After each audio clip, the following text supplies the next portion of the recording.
mp4 out of Skye on a winter's morning.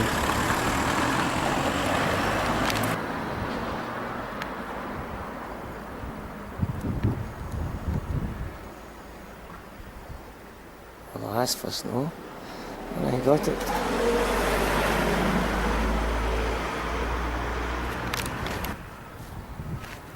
There's the harbour with the church in the background.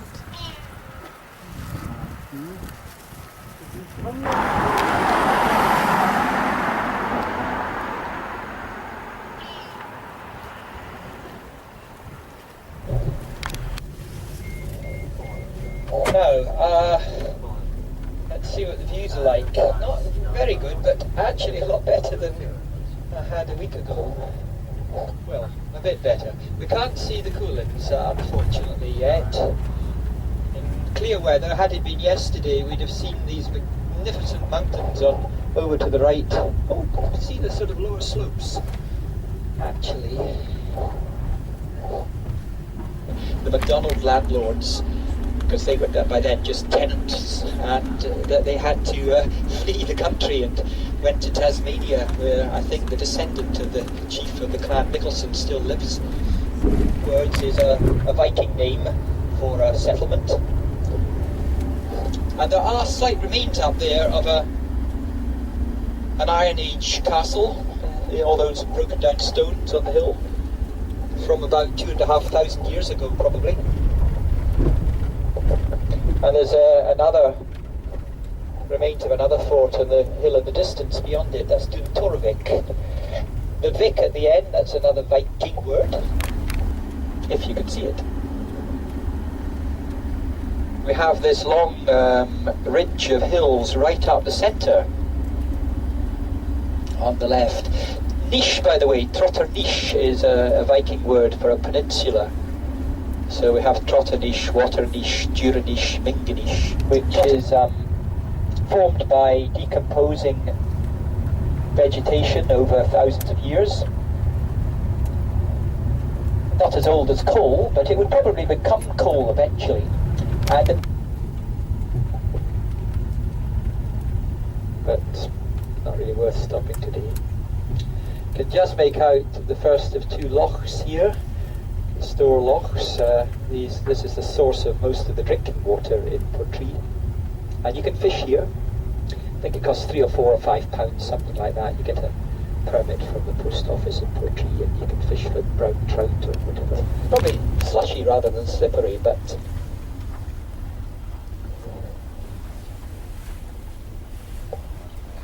perhaps you'd just like to view it from the bus today, though.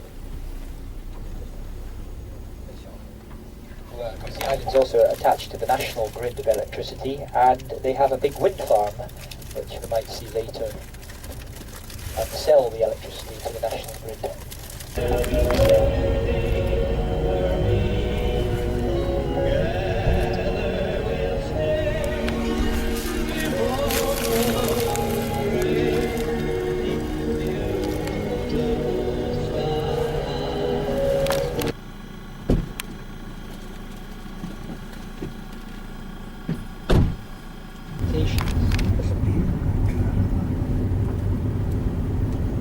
Very little arable land here, but further on we'll see evidence of fields in a lot of places where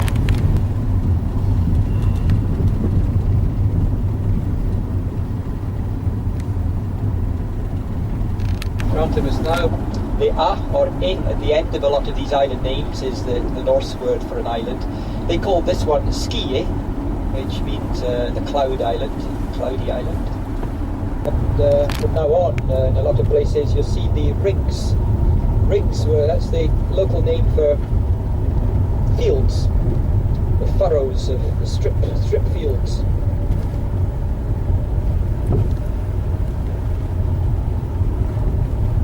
Until sometime in the 18th century, the main system of farming up here was to a lot different rigs to different.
last first when I got it. Gave them no compensation. So in some parts of Skye they began to revolt against the landlords in the 1880s, and that eventually led to a royal commission of inquiry when both sides of the arguments were listened to. If you look at this hill in front of us here, you might just make out that it's surrounded by rock which is formed partially into columns.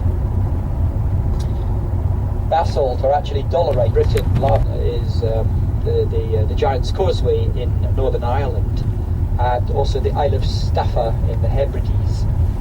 But we've got some quite good examples near here, and the most viewed of all is just ahead of us, a part of the sea cliffs called Kilburn.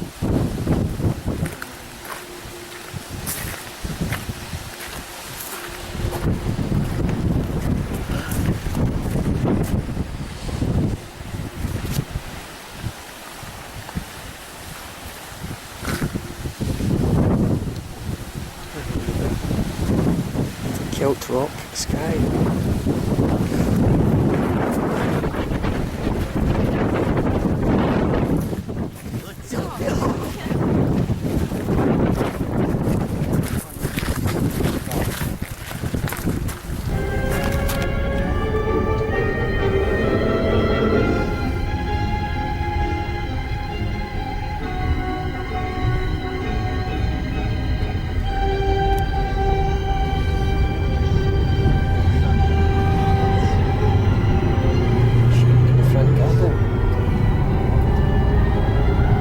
Right, would you like a refreshment stop for a cup of tea, cup of coffee, hot chocolate?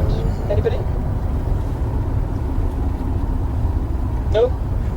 Okay, I'll give you a chance of a toilet stop at least though, which you can do here, because there's a wee shop down here where there are public toilets, and then you can, if you change your mind, there is actually a coffee machine and even a hot snack machine in the shop.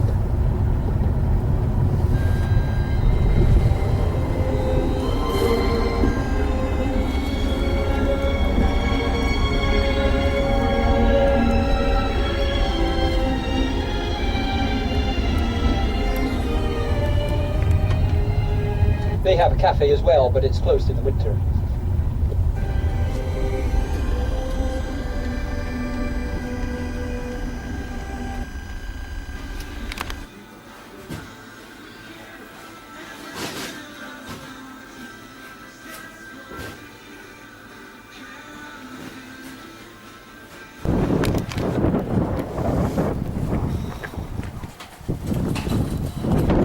Shop in Skye.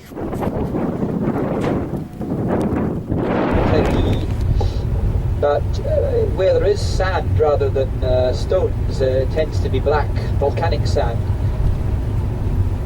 The island away over to the right there, which is quite close to the shore, and the local farmer is one of the last farmers I know of in Scotland who still swims his cattle across to the island in the springtime to pasture them there, and then they swim back again in the autumn. They probably don't like it much, but they have to. Not the far out one, the one sort of behind us.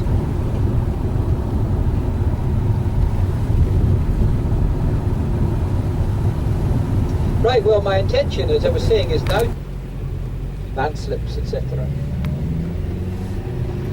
Warping the road.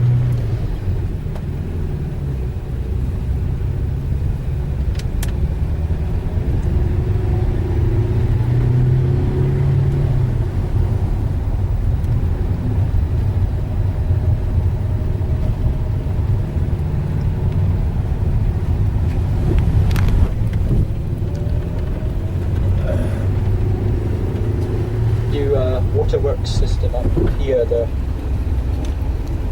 constructing.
shortcut.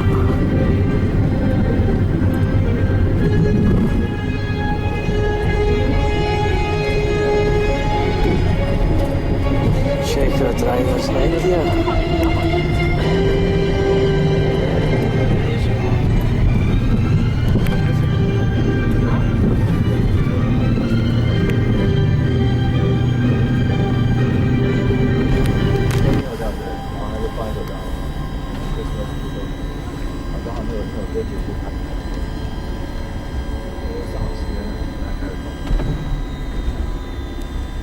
Quite a few Japanese car adverts have been made up here too.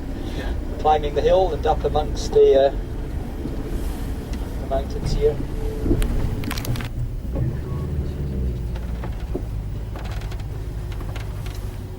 We made it. Come up here in the summer sometimes. This is such a popular tourist destination that you can't get into the car park up here. It's just full of cars and any captain has come back on the throne. Already there have been several attempts to do this which had bitterly failed and caused terrible hardship to the Highlanders afterwards. So in the middle of England, just a 2-day march from London, they decided to turn north again to consolidate their gains up here. They were pursued back into Scotland by King George's highly professional, ruthless army led by the King's younger son, the Duke of Cumberland. And on Culloden Moor near Inverness, on the 16th of April, the two armies met.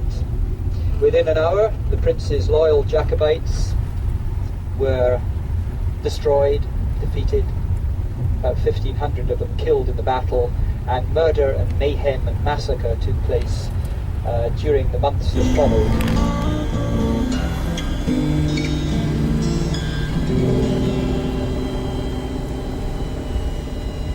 From the lone sheilings of the misty island, mountains divide us and the waste of the sea.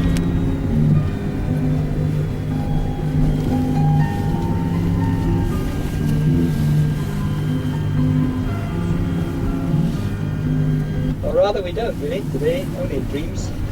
I usually turn right here just for a few hundred yards to view the Outer Hebrides, but oh well, we'll give it a try. It only takes a minute or two. Then we'll go down to Uig.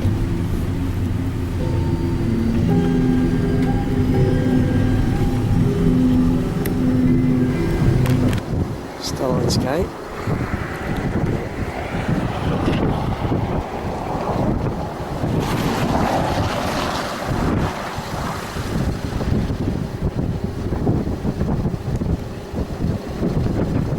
From the southern air, for the road we gladly take. It's feeling torn forward, bidding farewell to the town. Welcome that awaits us ere the sun goes down. Come along, let us move it all together. Come along, the equator starry weather, with the hills upon before us and the purple on the heather. Let us sing happy birds. Come along, step gaily on we go, over hill and over down. Over Mary's wedding, over highways up and down, girls green and black and brown, past the street and through the town, over Fickle Mary, step gaily up and she sings. Come away fine, step gaily up we go, over hill and over down.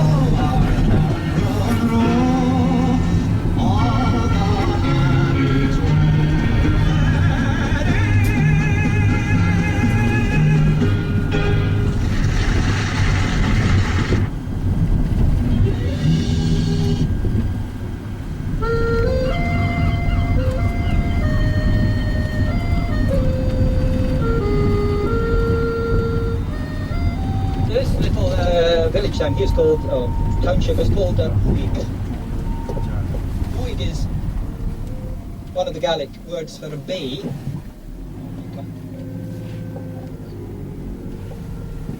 And it's just a Gaelic rendering of the Norse word for a bay, wick.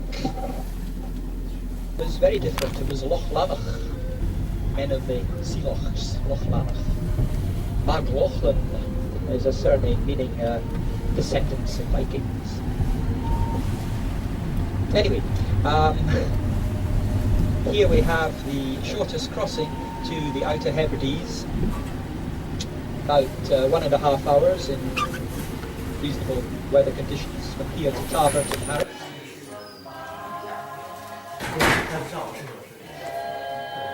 Second-hand shop in Tirunut, Ugga.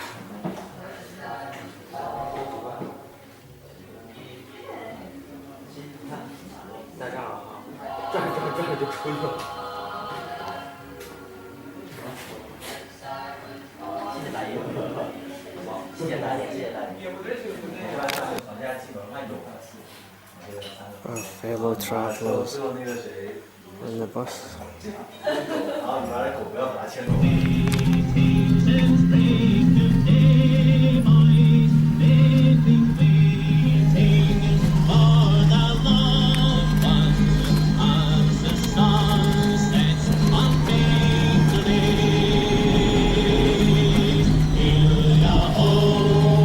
So these people have ferries at the bottom of their gardens. Sorry about that.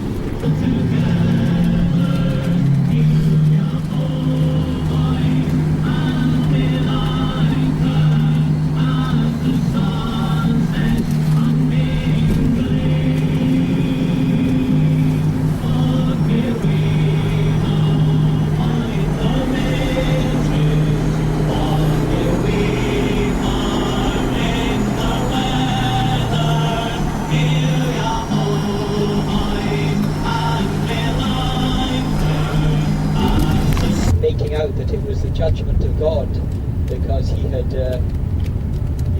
been so unfair to his tenants, and he sued the newspaper for defamation of character and won quite a large amount of money, and the newspaper had to close down. So his main folly though was building his house where he did, but this round tower on the right is called Captain Fraser's Folly, which is where they say for a time he collected his tenants' rents. It's supposed to look a bit like an Iron Age broch, but not really. Doesn't really. A folly is actually a name given just to a piece of architecture which has no reason for being there, just to be picturesque.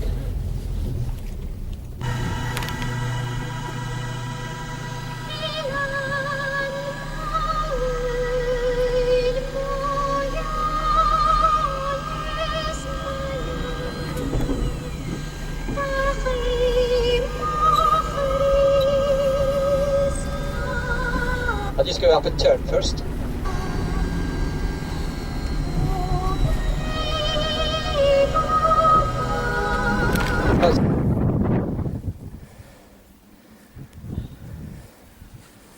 Still on Skye, obviously.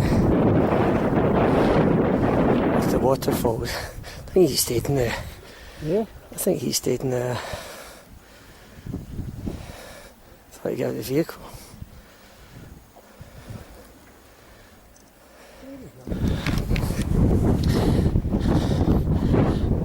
Nice winter's day in Skye.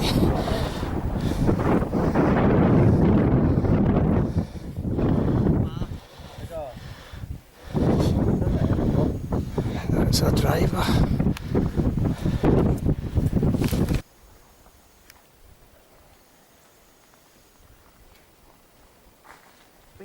Fairy Glen Skye.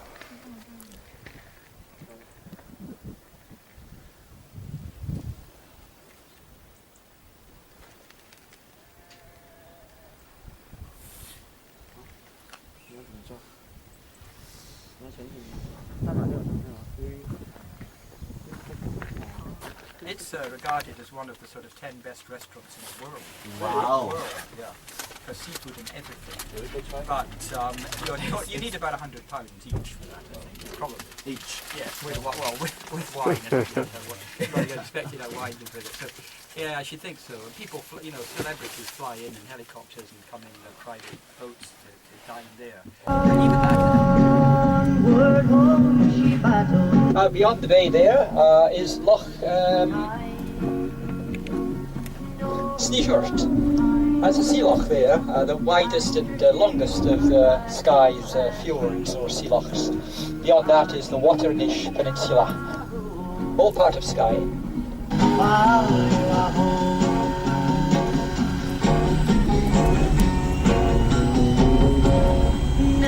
Bad Skye's to the mix.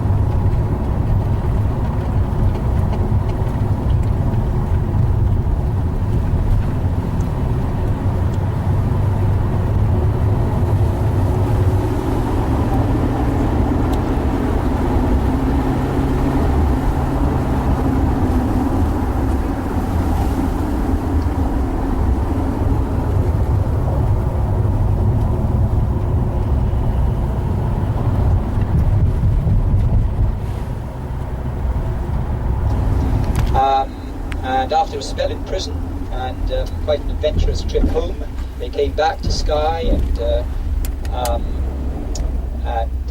continued to live on the island until Flora's death. And she was buried at Kilmuir churchyard at a terrific funeral with about 3,000 people attending and over 300 gallons of whisky, well over 1,000 litres of whisky was consumed at her wake. That's how important she was, a great heroine. She was also buried, as her shroud, in the same linen sheets which had covered the Bonnie Prince here at Kingsborough House many, many years before. It was also here at Kingsborough in 1773, before she emigrated to North Carolina, that she met the great London author Samuel Johnson on his visit to the Hebrides. And he wrote famous words which actually appear on her gravestone about her. The saviour of Prince Charles Edward Stuart shall be mentioned in history, and as long as courage and fidelity be virtues, mentioned with honour. Kingsborough House used to be just up to the right. As for Prince Charlie,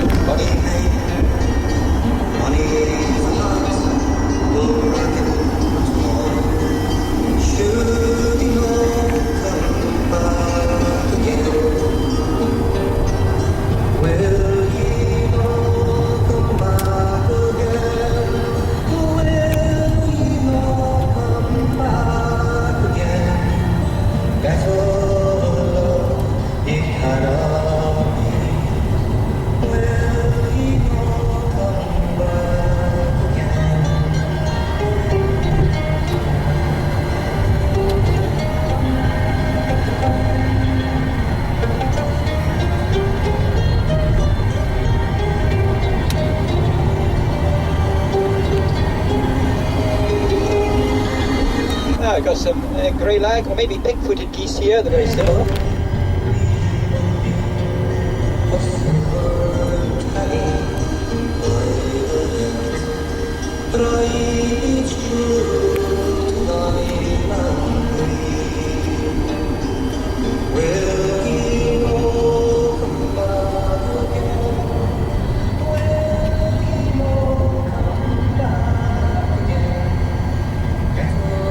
Another figure who is carved into the scenery up here is the legendary Celtic warrior Finn MacCool, also known as Fingal.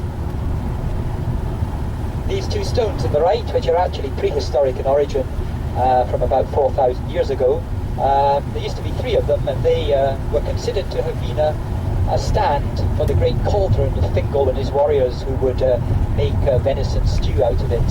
So they're called the stones of the mouthfuls.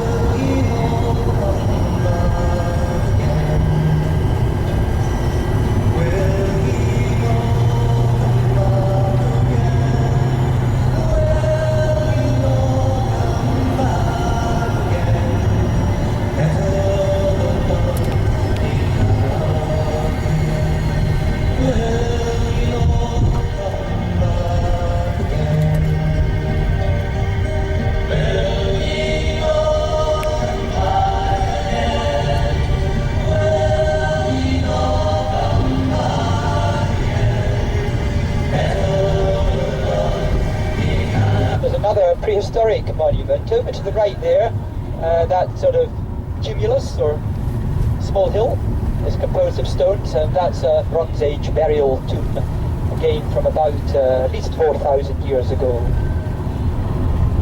Carnlia, the grey cairn.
Symbols of the ancient people called the Picts. The Picts were the indigenous people of northern Scotland between, well, over 1,000 years ago. The Romans called them the Picts, for want of a better term, which meant the painted folk, because they used to run into battle stark naked but tattooed all over with symbols.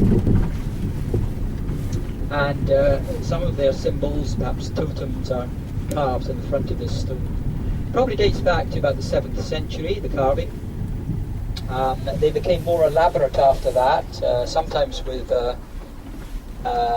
crosses on them after they were Christianized, or scenes from the Bible, hunting scenes, battle scenes. But this is a very simple one. Perhaps you can just make out through the protecting fence some of the symbols, what we call at the top the crescent symbol, crescent and V-shaped symbol, and underneath that what's called the mirror symbol, for want of a better term, which are found in many of these Pictish stones all over the country. When the king's son came along, he called us all together, saying, "Brave Elan men, will ye fight for my father? I will go, I will go. I will go, I will go, when the fighting is over, to the land of the cloud that I left to be a soldier. I will go, I will go. I've a buckle on my belt, a sword in my scabbard, a red coat on my back, and a shilling in my pocket. I will go, I will go. I will go, I will go, when the fighting is over, to the land of a cloud that I left to be a soldier. I will go, I will go. When they put us all on board, the lasses were singing, but the tears came to their eyes. When the bells started ringing, I will go, I will go. When we landed on the shore and saw the foreign heather, we knew that some would fall and would stay there forever. I will go, I will go. I will go, I will go, when the fighting... Now, right, yes, some Highland cattle here. Yeah, I don't know if any of you want a photograph of these handsome beasts. But this is your chance. Just cross the road carefully if you do. Okay, let's go.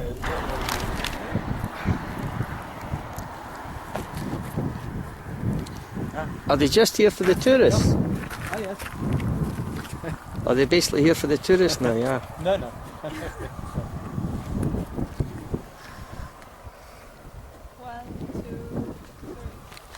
Thank you. And cattle herds everywhere. Well, everywhere where they can adapt to the terrain and the climate. And mainly for beef. and unlike some of us, they can grow and cast off their hair at will, really. Well, at the beginning of the summer they tend to molt, their hair comes off, a lot of it, and then in the winter it grows long quickly again. Apart from the bit over the eyes called the dossing, that's always long. Okay. They're usually brown, but you see more of them tended to breed the brown ones and breed out the black, but now there are more black being seen around. And the term black cattle actually doesn't denote the colour of the cattle in the old days, but the fact that they were beef cattle, therefore they were more valuable, and that's why.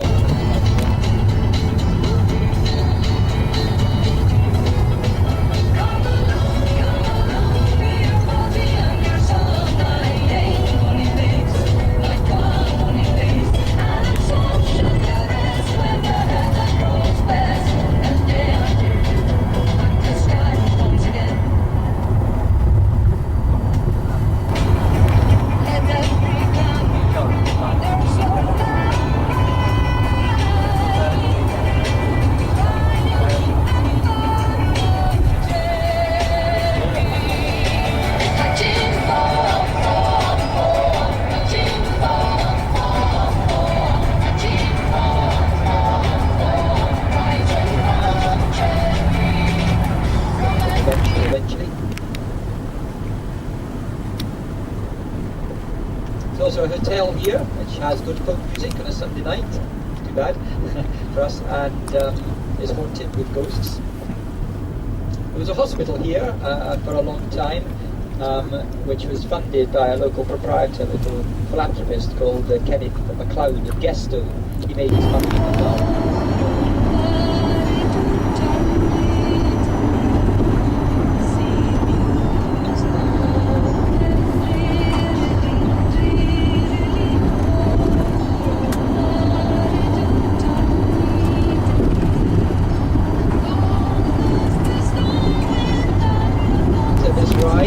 Down to a hollow in the hills with close to where three streams meet, and there's a medieval bridge over the stream called the Fairy Bridge. For a long time in the old days of superstition, many people would rather wade across the stream than use the bridge. Certainly after dark, animals would refuse to cross it too. So there was something mysterious about it. Although there's a gift from the little people to one of the chiefs here.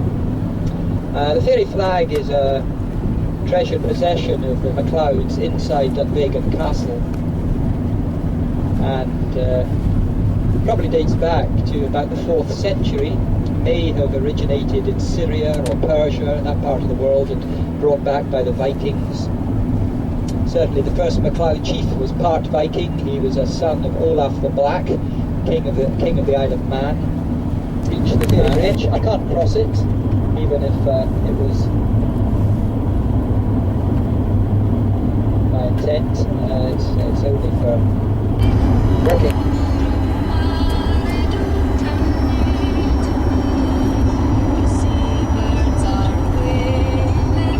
There's also a road junction near the bridge, and as you'll see on the signs, there are lots of new handcraft businesses up there, like skinning and dyeing and pottery and wood turning. All these things are represented. That's in the Waternish Peninsula, which is a beautiful place, but has one of the oldest inns in Skye as well, the Steen Inn. There's a good seafood restaurant up there, but again it's only in the evenings, and I think probably only in the summer too, at Loch Bay. It's also a place full of tales of, well, witchcraft and massacre and kidnappings and the usual things, but especially concentrated in Waternish.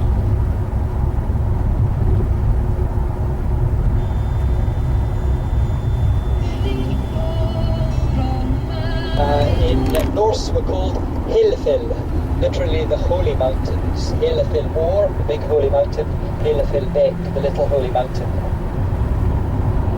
with absolutely flat tops to them.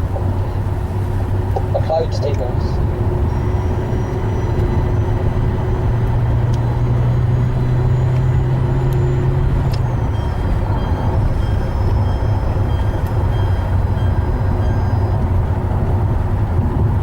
About 500 years ago, the chief of the clan was a man called Alistair Crotach, that is Alexander the Crouchback.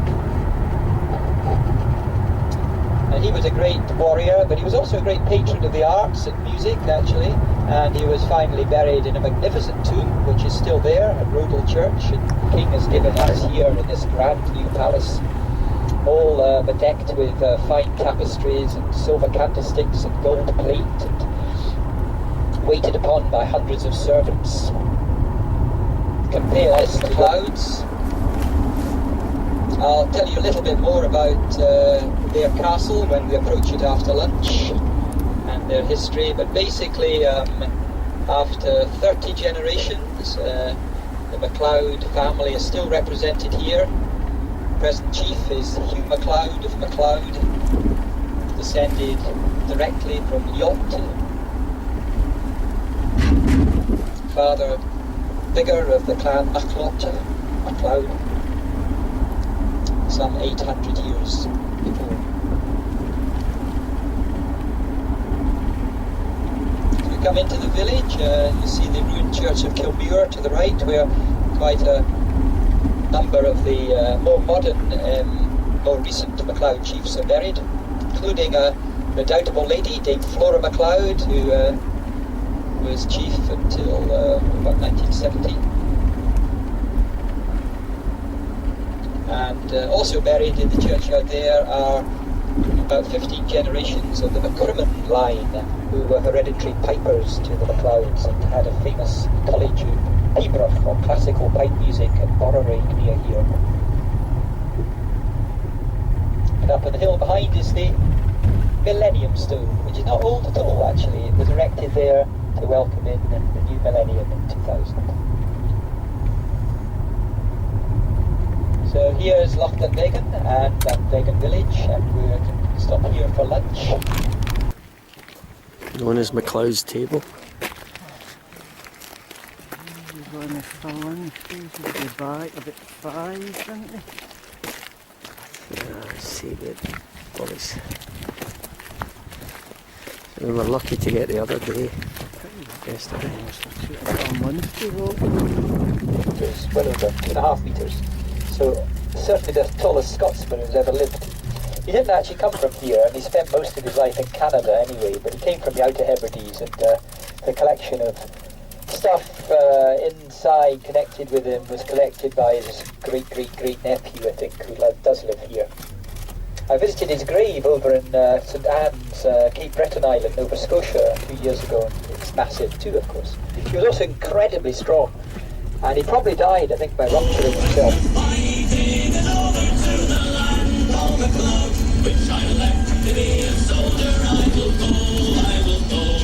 Tell you what I'll do today, actually. I'll drive a bit further on than this, and we'll first of all look for seals out at the little islands there.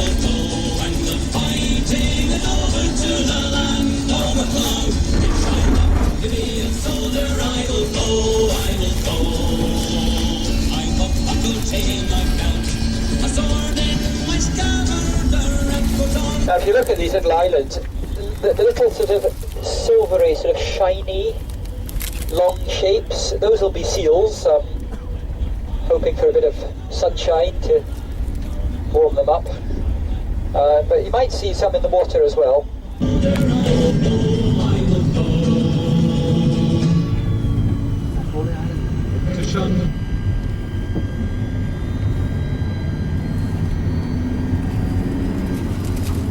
Beyond the sea loch is Duranish, the Duranish Peninsula.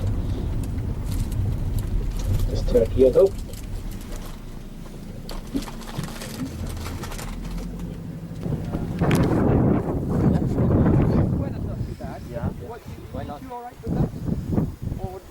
The alternative is to get back to Portree more quickly earlier. There's not a lot of Portree.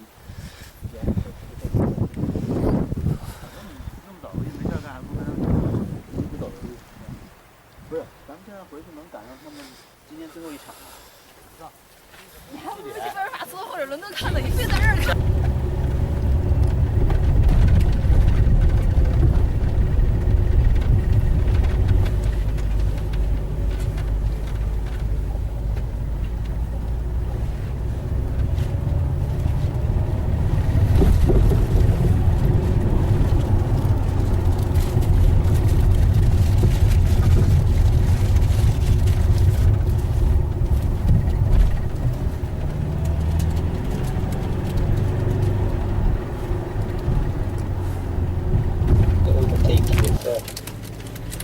Behind you, but seem to be faster in a hurry.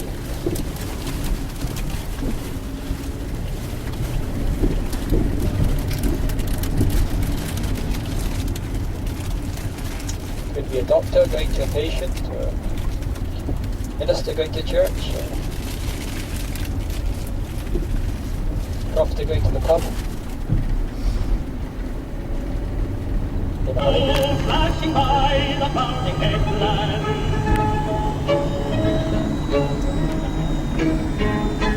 Yaha-yum-ho, every tale she could believing.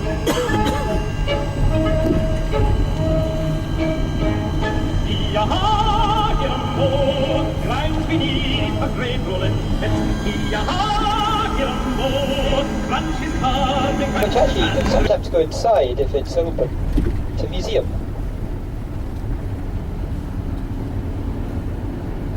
This place is called Kolbost. Originally there would have been a farm here belonging to a Viking called Kali's farm, Kolbost.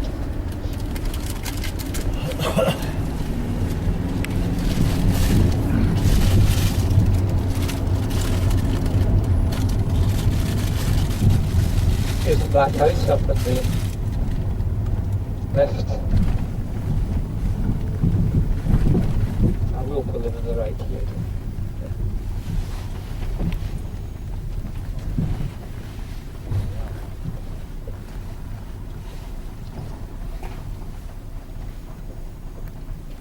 You can even stay the night, so you can drink heartily without driving home.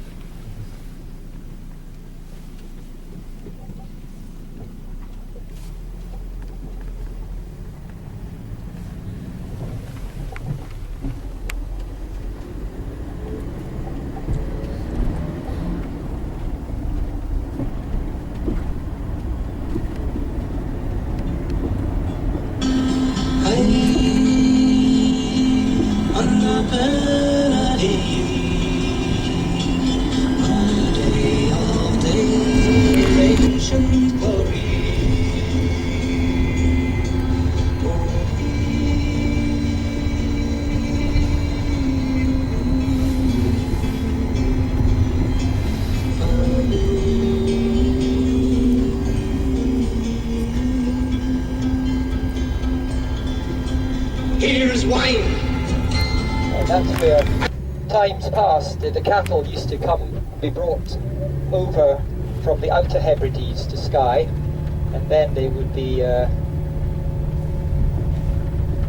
walked down to Kyle in the south of the island, where they would swim across to the mainland and then be taken by the drovers down to Glasgow or Crieff or Falkirk or beyond.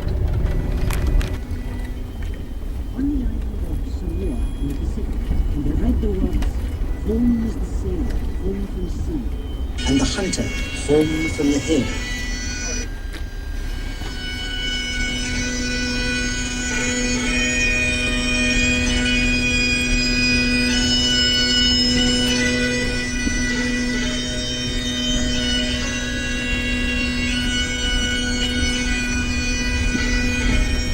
On the island of Samoa in the Pacific can be read the words, "Home is the sailor, home from sea, and the hunter, home from the hill."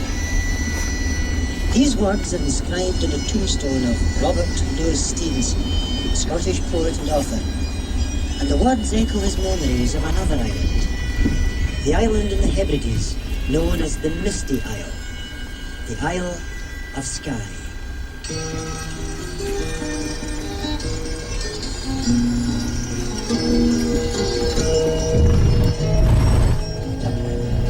Under the wide and starry sky, dig my grave and let me lie. Glad did I live and gladly die. Now I lay me down with a will. This be the verse you grave for me. Here he lies where he longed to be. Home is the sailor, home from sea, and the hunter from the hill. Holy of youth glowed in his soul. Where is that glory now? Sing me a song of a lad that is gone. Say, could that lad be high? Merry of soul, he sailed on a day over the sea to Skye. Billow and breeze, islands and trees, mountains of rain and sun. All that was good, all that was fair, all that was me's gone. Sing me a song of a lad that is gone. Say, could that lad be high? Merry of soul, he sailed on a day. The lad that's gone. Sing me a song of a lad that is gone. Say, American could that lad be high? Merry of soul, he sailed on a day.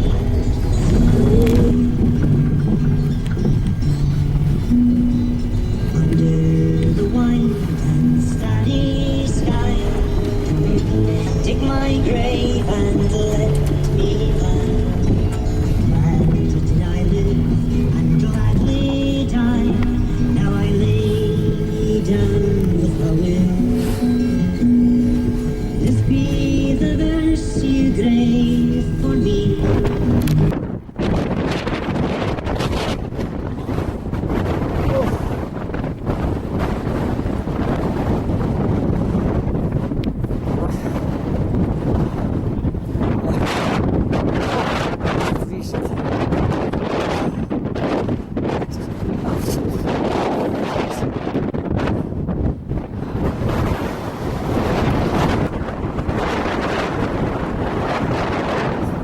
Sorry.